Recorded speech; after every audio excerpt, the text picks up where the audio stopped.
Ditulis dalam bingkisan makanan, ini pesan Rizik Syihab buat Edi Mulyadi. Terkuak sudah. Mereka ini siapa sih? Hah?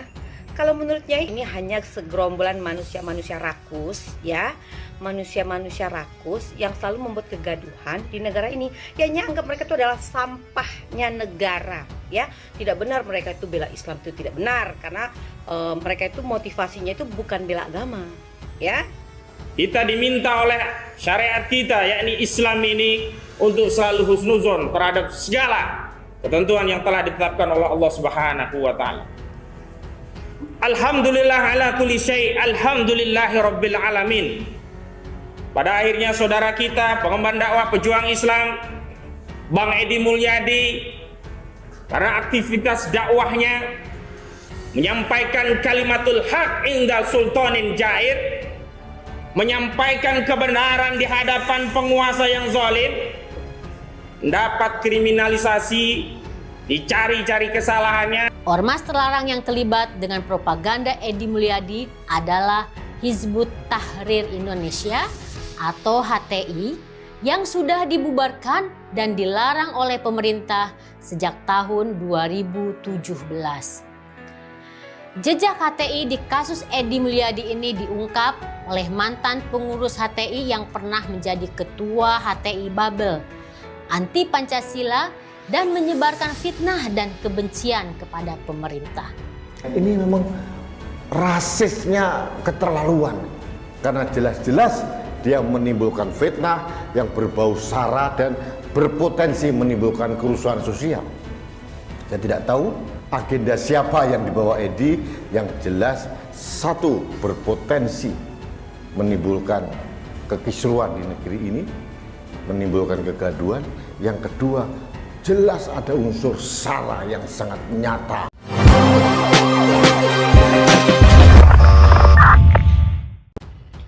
Tersangka kasus ujaran kebencian Edi Mulyadi mendapat bingkisan dari ex-imam besar Front Pembela Islam atau FPI, Rizik Syihab. Bingkisan itu diberikan kepada Edi Mulyadi pada hari pertama dia ditahan Barreskrim Polri pada Senin 31 Januari 2022 lalu. Adapun bingkisan dari Rizik Syihab itu berisi makan malam dan beberapa buah-buahan. Pengacara Edi Mulyadi telah mengkonfirmasi hal itu. Edi disebut sangat senang mendapat bingkisan dari pemuka agama asal Petamburan, Tanah Abang, Jakarta Pusat itu. Hari pertama langsung dapat bingkisan gitu dari Pak Habib Rizik Syihab. Karena kan waktu tidak ketemu, bingkisan pokoknya makan malam. Karena kan walau tidak ketemu, bingkisan pokoknya makan malam. Buah-buahan dari Habib Rizik Syihab. Alhamdulillah, bersyukur sekali beliau mendapat bingkisan dari Pak Habib Rizik. Demikian kata Ketua Tim Penasihat Hukumnya, Herman Kadir.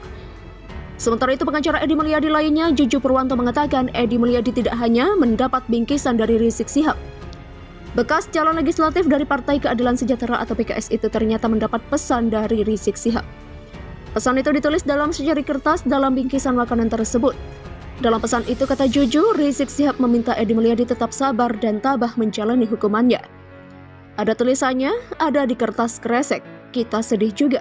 Itu kebetulan bisa dipercaya yang membawanya. Enggak ada, cuma suruh tabah, suruh sabar gitu aja.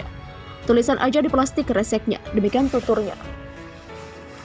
Sebagai informasi, Edi Mulyadi dijebloskan ke penjara setelah dijadikan tersangka atas kasus ujaran kebencian lantaran mengatakan Kalimantan adalah tempat jin membuang anak. Itu disampaikan Edi untuk mengkritisi pemindahan ibu kota negara dari DKI Jakarta ke Kalimantan Timur. Ucapan Edi Mulyadi nyatanya membuat tersinggung sejumlah masyarakat Kalimantan yang berbuntut laporan ke polisi. Saat ini Edi Mulyadi sedang mengupayakan penangguhan penahanan dengan berbagai alasan. Edi bahkan berencana mengajukan nama sang istri dan semua anggota kuasa hukum sebagai jaminan penangguhan penahanan. Edi Mulyadi diduga melanggar pasal 45A ayat 2 Jangto 28 ayat 2 Undang-Undang Informasi dan Transaksi Elektronik atau ITE.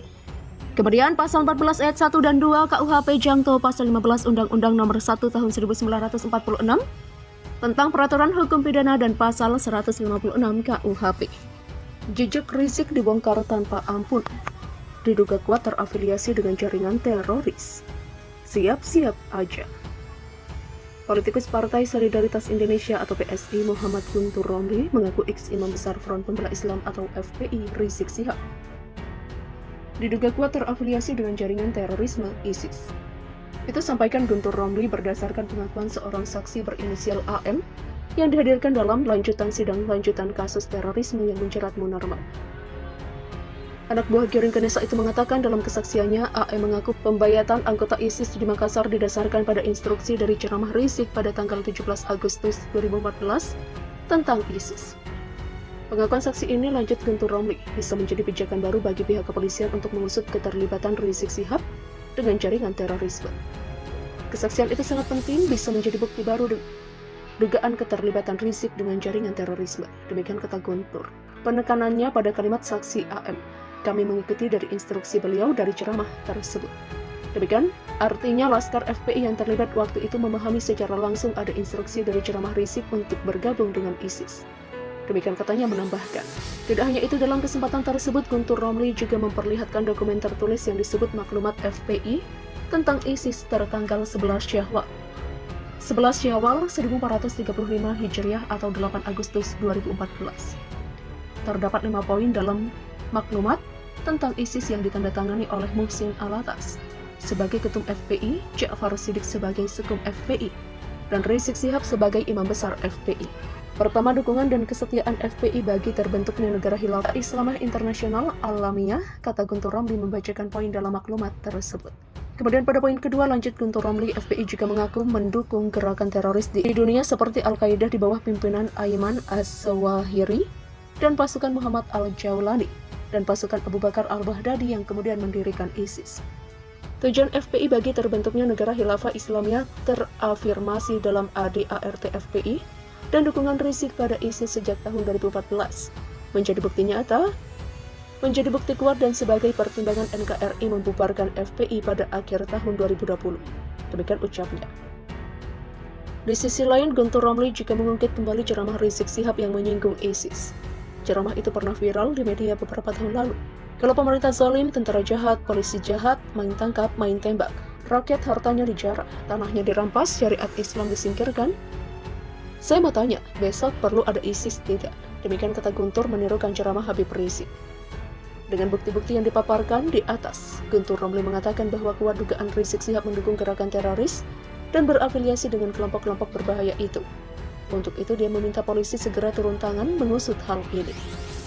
Karena itu publik Indonesia menuntut agar kasus dugaan keterlibatan ISIS dengan jaringan terorisme, khususnya ISIS, bisa diusut tuntas. Dugaan chat mesum dan dugaan keterlibatan jaringan terorisme bisa menjadi jerat buat Rizik selanjutnya. Demikian tugasnya.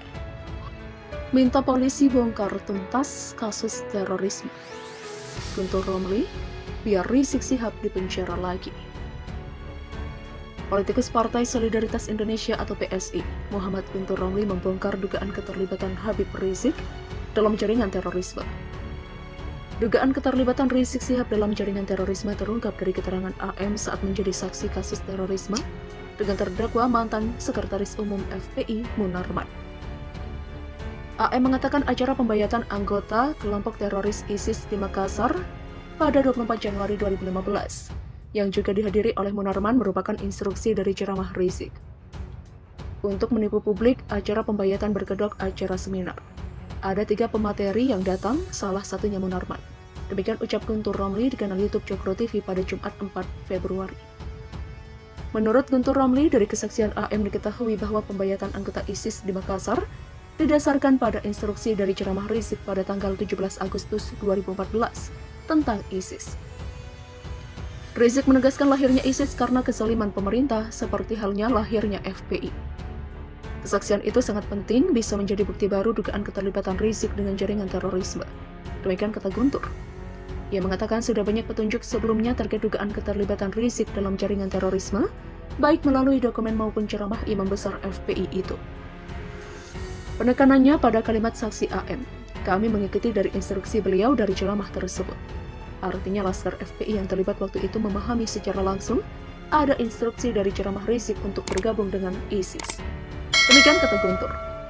Yang menambahkan hal ini juga dikuatkan oleh Munarman yang berbayat kepada ISIS sebagai petinggi dan tokoh penting FPI waktu itu. Munarman hadir mengikuti pembayatan terhadap ISIS. Belakangan Munarman menjadi sekretaris umum FPI. Demikian imbuhnya. Guntur memperlihatkan dokumen tertulis yang disebut maklumat FPI tentang ISIS tertanggal 11 Syawal 1435 Hijriah atau 8 Agustus 2014. Kata dia, maklumat FPI tentang ISIS itu ditandatangani oleh Muhsin Alatas sebagai Ketum FPI, Ja'far Shiddiq sebagai Sukum FPI,